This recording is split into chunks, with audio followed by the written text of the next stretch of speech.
हाँ दोस्तों, हम लोग भारत का भूगोल सेट नंबर 11 के बारे में जानेंगे। उनमें 20 क्वेश्चन पढ़ेंगे। 211 से 230 तक क्वेश्चन के बारे में जानेंगे और समझेंगे और उसके सॉल्व करेंगे। देखिए 211 नंबर क्वेश्चन क्या कहता है, नर्मदा नदी का उद्गम कहाँ से होता है। इसमें कह रहा है नर्मदा नदी का उद्गम कहाँ से होता है। अरावली पर्वत से, सतपुरा पर्वत से, विंध्याचल पर्वत से, अमरकंटक से। आपको नहीं मालूम है, मैं बताऊंगा। नर्मदा नदी का उद्गम आपका अमरकंटक से होता है।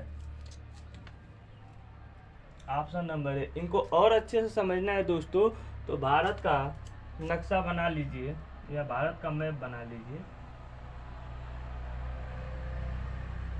समझने में आपको आसानी होगा।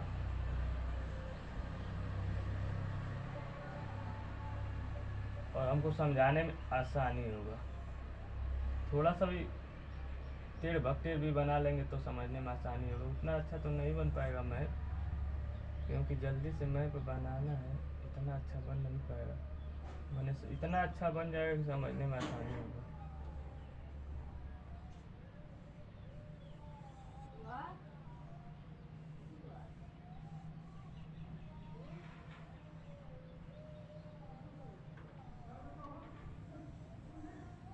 इस समझने के आधार पर भारत का मैप बन गया। इधर है आपका बंगाल की खाड़ी, ये है बंगाल की खाड़ी।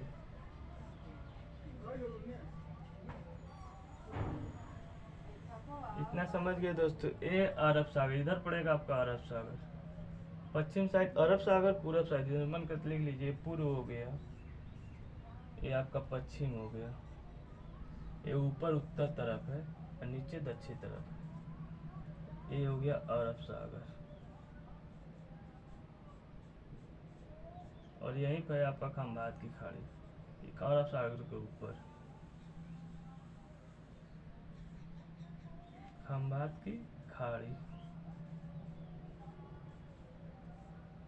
ये बंगाल खाड़ी, बंगाल की खाड़ी के नीचे यहाँ पे आपका मन्नार की खाड़ी।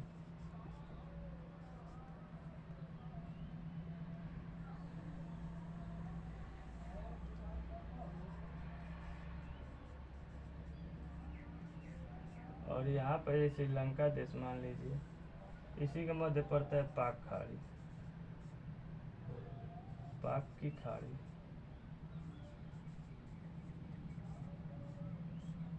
भारत और श्रीलंका के बीच कौन सा खाड़ी पड़ता है, तो पाक खाड़ी पड़ता है। इतना समझ गए दोस्तों। भारत का पश्चिम दिशा में अरब सागर पड़ेगा। अरब सागर के ठीक ऊपर खंबात की खाड़ी। भारत के पूर्व दिशा में बंगाल की खाड़ी। बंगाल खाड़ी नीचे आपका मन्नार की खाड़ी।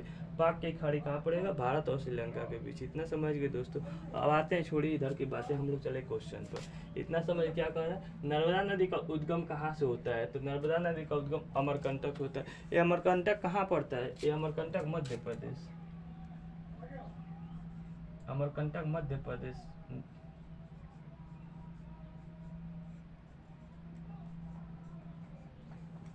अमरकंटक मध्य प्रदेश एक जगह है, मध्य प्रदेश में एक जगह है, वहीं से निकलती है। इतना जान लिए दोस्तों। क्वेश्चन नंबर दूसरा देखिए, करें नर्मदा नदी कहाँ से गिरती है। नर्मदा नदी कहाँ गिरती है, कहाँ से नहीं गिरती। नर्मदा नदी कहाँ से गिरती, कहाँ गिरती है, कहाँ से नहीं, कहाँ गिरती है। तो बंगाल की खाड़ी में, खंबात की खाड़ी में, अरब सागर में, मन्नार की खाड़ी में। नर्मदा नदी कहाँ गिरती है दोस्तों, तो खंबात की खाड़ी में। ऑप्शन नंबर भी कर देंगे। यहाँ पर नर्मदा नदी लिख लीजिए। ये नर्मदा नदी बहते हुए आकर ये खंबात की खाड़ी में गिरती। इतना समझ गए दोस्तों। अब क्वेश्चन नंबर देखिए 3 नंबर, नर्मदा नदी की लंबाई कितनी है। नर्मदा नदी की लंबाई कितनी है, 724 है कि 585 है कि 1312 है कि 2880 है। तो नर्मदा नदी की लंबाई आपका 1312 है। ऑप्शन नंबर सी सही हो जाएगा। इतना समझ गए दोस्तों। अब देखिए दोस्तों, हम देखेंगे तापी नदी का उद्गम कहाँ से होता है। कैमूर पर्वत से, राजमहल पर्वत से, सतपुरा पर्वत से, अरावली पर्वत से। तापी नदी का उद्गम आपका मध्य प्रदेश के सतपुरा पर्वत से उद्गम होता है। यहाँ पर लिख लीजिए तापी नदी। तापी नदी का उद्गम कहाँ से होता है, सतपुरा पर्वत से। मध्य प्रदेश के सतपुरा पर्वत से होता है। इतना समझ गए दोस्तों। अब तापी नदी कहाँ गिरती है? अरब सागर में, बंगाल की खाड़ी में, कच्छ के रण में, खंभात की खाड़ी में। तापी नदी आपका खंभात की खाड़ी में गिरती है। तापी नदी कहाँ गिरती है? खंभात की खाड़ी में। तो ऑप्शन नंबर डी सही हो जाएगा। तब तक इनको नोट करिए इनके आगे। हाँ दोस्तों देखिए क्वेश्चन नंबर 216, तापी नदी की लंबाई कितनी है? 1312, 724, 1435, 2900। तापी नदी की लंबाई कितनी है? तो 724 है, यानी कि ऑप्शन नंबर बी सही हो जाएगा। इतना समझ गए दोस्तों। तापी नदी की लंबाई कितनी है? 724 किलोमीटर। नर्मदा नदी की लंबाई कितनी है? 1312 किलोमीटर। समझते चलिए और याद करते चलिए। देखिए क्वेश्चन नंबर 217, माही नदी का उद्गम कहाँ से होता है? गंगोत्री से, अमरकंटक से, विंध्याचल पर्वत से, अरावली पर्वत से। माही नदी का उद्गम कहाँ से होता है? तो आपका विंध्याचल पर्वत से। ऑप्शन नंबर सी विंध्याचल पर्वत मध्य, ये हो गया विंध्याचल पर्वत।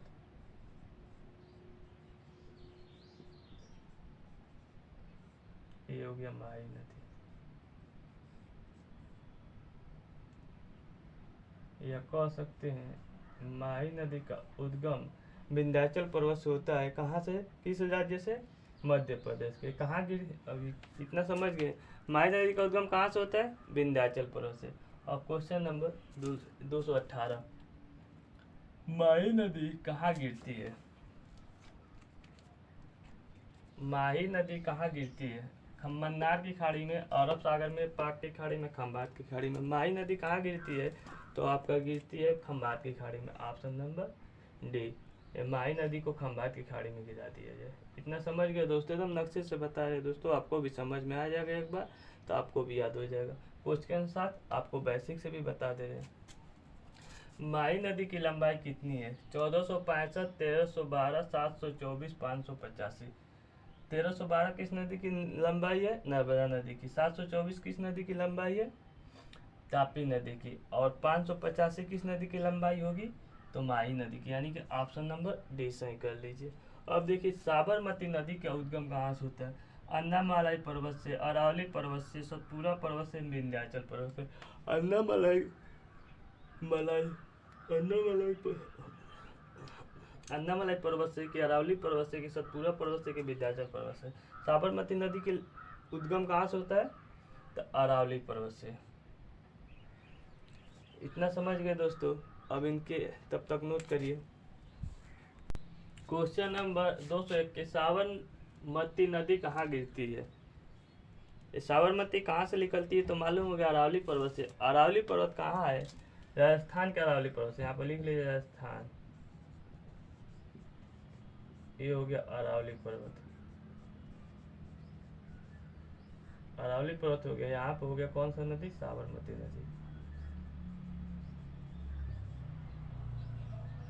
राजस्थान के अरावली पर्वत से साबरमती निकलती है। क्वेश्चन में कहा गया है साबरमती नदी कहाँ गिरती है? तो साबरमती नदी खंभात की खाड़ी में, अरब सागर में, कच्छ के रण में, बंगाल की खाड़ी में। साबरमती नदी आपका खंभात की खाड़ी में गिरती है। कहाँ से निकलती है? राजस्थान राज्य से अरावली पर्वत से निकलती है और गिरती है खंभात की खाड़ी में। इतना समझ गए दोस्तों। अरावली पर्वत कहाँ से निकलती है दोस्तों साबरमती नदी कहाँ से निकलती है? तो अरावली पर्वत से। ये कहाँ से गिरती है? तो खंभात की खाड़ी में। इतना समझ गए दोस्तों। और देखिए क्वेश्चन नंबर 222, साबरमती नदी की लंबाई कितनी है? साबरमती नदी की लंबाई कितनी है? 1312। ये नहीं हुआ। 1312 किस नदी की लंबाई है? नर्मदा नदी की। 724 किस नदी की लंबाई है? तापी नदी की। 585 किस नदी की लंबाई है? माही नदी की। तो जो बच्चा नदी 371 यही है साबरमती नदी की लंबाई। इतना समझ गए दोस्तों। बेतारना नदी का उद्गम कहाँ से होता है? बेतारना नदी का उद्गम अरावली पर्वत से, सतपुरा पर्वत से, त्र्यंबकेश्वर से, कैमूर से। बेतारना नदी का उद्गम त्र्यंबकेश्वर से होता है। त्र्यंबकेश्वर कहाँ पड़ता है? महाराष्ट्र में। महाराष्ट्र में एक जगह है, महाराष्ट्र के त्र्यंबकेश्वर से।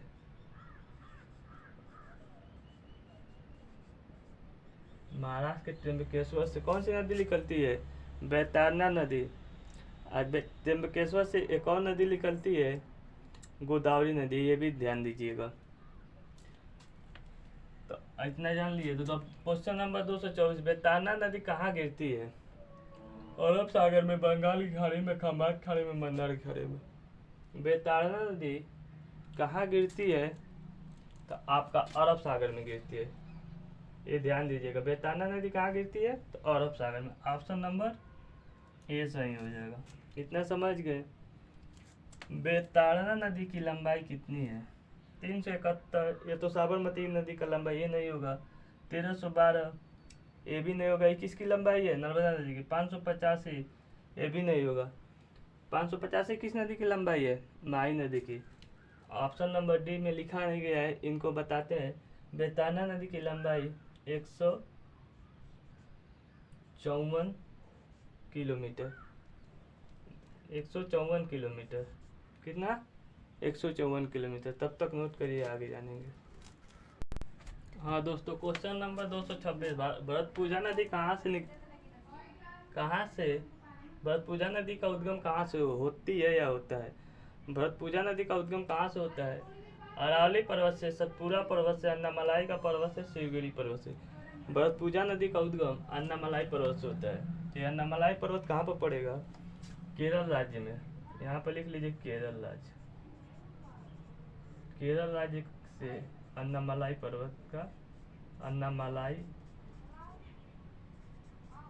पर्वत से आपका भरतपूजा नदी का उद्गम होता है। यहाँ पर लिख लीजिए भरतपूजा नदी।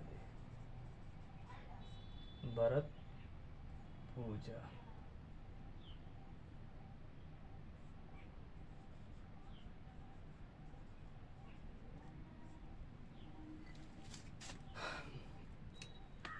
भरतपूजा नदी का उद्गम कहाँ से होता है? अन्नामलाई पर्वत से। अन्नामलाई पर्वत कहाँ पर पड़ता है? केरल राज्य में। केरल राज्य के अन्नामलाई पर्वत से भरतपूजा नदी का उद्गम होता है। इतना समझ गए दोस्तों। क्वेश्चन नंबर, भरतपूजा नदी कहाँ गिरती है? बंगाल की खाड़ी में, अरब सागर में, खंबात की खाड़ी में, पाक की खाड़ी में। भरतपूजा नदी आपका अरब सागर में गिरती है, यानी कि ऑप्शन नंबर बी। इतना याद रहेगा, और यहाँ पर नक्शे से ध्यान देंगे तो और अच्छे से याद हो जाएगा। भरतपूजा नदी कहाँ गिरती है? तो अरब सागर में। इतना समझ गए दोस्तों। अब देखिए क्वेश्चन नंबर क्या पर है। भरतपूजा नदी की लंबाई कितनी है? भरतपूजा नदी की लंबाई कितनी है? 154, 1312, 371, 209। तो हम पढ़े हैं अभी, भरतपूजा नदी की लंबाई कितनी है? 209 किलोमीटर। 9 किलोमीटर जानेंगे। अभी हम पढ़े 371 किलोमीटर किसकी है? साबरमती नदी की। 1312 किलोमीटर किसकी है? तो नर्मदा नदी की। 154 किलोमीटर किसकी है? तो बेताना नदी की। तो भरतपूजा नदी की लंबाई कितनी है? तो 209 किलोमीटर। ऑप्शन नंबर डी सही हो गया। इतना समझ गए दोस्तों। अब देखिए, पेरियार नदी का उद्गम कहाँ से होता है? पेरियार नदी का अमरकंटक से, अन्नामलाई पर्वत से, सतमाला पर्वत से, शिवगिर पर्वत से। पेरियार नदी का उद्गम आपका शिवगिर पर्वत से होता है। ये शिवगिर पर्वत कहाँ पर है? ये भी केरल राज्य में ही है। लिख लीजिए यहाँ पर, यहीं पर लिख लीजिए शिवगिर पर्वत। शिवगिर पर्वत से कौन सी नदी निकलती है? पेरियार नदी। पेरियार नदी ऊपर लिखेंगे तो सही रहेगा, पेरियार। शिवगिर पर्वत से कौन सी नदी निकलती है? पेरियार नदी। शिवगिर पर्वत कहाँ पर है? केरल राज्य में। तो हम लोग ऑप्शन सही कर लेंगे। पेरियार नदी का उद्गम कहाँ से होता है? तो शिवगिर पर्वत से। ये तो सही है। इतना समझ गए दोस्तों। पेरियार नदी कहाँ गिरती है? खंबात की खाड़ी में, मंदार की खाड़ी में, अरब सागर में, बंगाल की खाड़ी में। पेरियार नदी कहाँ गिरती है? तो आपका अरब सागर में गिरती है। Option number C. तो पेरियार नदी को अरब सागर में गिरा लीजिए।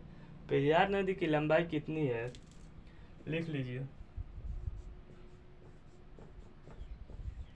पेरियार नदी की लंबाई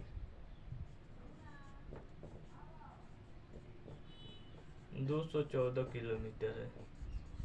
इतना समझ गए। अब फिर से हम नक्शे में समझाते हैं। नर्मदा नदी कहाँ से निकलती है? तो अमरकंटक से निकलती है। नर्मदा नदी की कहाँ गिरती है? तो खंबात की खाड़ी में। नर्मदा नदी की लंबाई कितनी है? तो 1312 किलोमीटर। अब आएंगे तापी नदी। तापी नदी कहाँ से निकलती है? तो मध्य प्रदेश के सतपुरा पर्वत से निकलती है। कहाँ गिरती है? तो खंभात की खाड़ी में। सतपुरा पर्वत की लंबाई कितनी है? तो 724 किलोमीटर। इतना समझ गए। अब आएंगे हम लोग माई नदी। माई नदी कहाँ से निकलती है? मध्य प्रदेश के विंध्याचल पर्वत से निकलती है। कहाँ गिरती है? तो खंभात की खाड़ी में। माई नदी की लंबाई कितनी है? तो 585 किलोमीटर। इतना समझ गए दोस्तों। अब आइए साबरमती नदी। साबरमती नदी कहाँ से निकलती है? तो राजस्थान के अरावली पर्वत से निकलती है। कहाँ गिरती है? तो खंभात की खाड़ी में। साबरमती नदी की लंबाई कितनी है? तो 371 किलोमीटर। मैप से भी दोस्तों एकदम पढ़ा रहे, आराम से अच्छे से आपको याद हो जाना चाहिए। एकदम आराम आराम से लाए लाए पढ़िए और लाए लाए याद करिए। अब देखिए आज ये कौन सा नदी बच गया? देखिए महाराष्ट्र से कौन सी नदी निकलती है? तो बेताड़ना नदी। यहाँ पर देखिए छूट गया है, बेताड़ना नदी। बेताड़ना नदी कहाँ से निकलती है? महाराष्ट्र के त्र्यंबकेश्वर से निकलती है। और कहाँ गिरती है? अरब सागर में। बेताड़ना नदी की लंबाई कितनी है? तो 154 किलोमीटर। इतना समझ गए दोस्तों। अब देखिए भरतपुजा नदी कहाँ से निकलती है? तो अन्नामलाई पर्वत से निकलती है। केरल राज्य के अन्नामलाई पर्वत से निकलती है। कहाँ गिरती है? तो अरब सागर में। बेताड़ना नदी कहाँ गिरती है? बेताड़ना नदी अरब सागर में। भरतपुजा नदी कहाँ गिरती है? तो अरब सागर में। भरतपुजा नदी की लंबाई कितनी है? तो 209 है। पेरियार नदी। पेरियार नदी कहाँ से निकलती है? केरल राज्य के शिवगिर पर्वत से निकलती है। कहाँ गिरती है? तो अरब सागर में। पेरियार नदी की लंबाई कितनी है? तो 214 किलोमीटर। इतना समझ में आ गया होगा दोस्तों। इसी बात पर जय हिंद।